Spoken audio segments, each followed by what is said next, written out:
আপনারা দেখছেন Bankura circle news, লালমাটির সব খবর।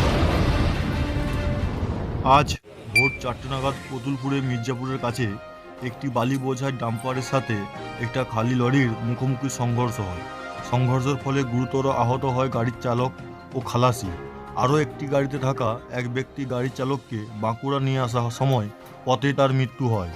ময়নাতদন্তের জন্য বাঁকুড়া গোবিন্দনগর সম্মিলনী মেডিকেল কলেজে রাখা হয়েছে।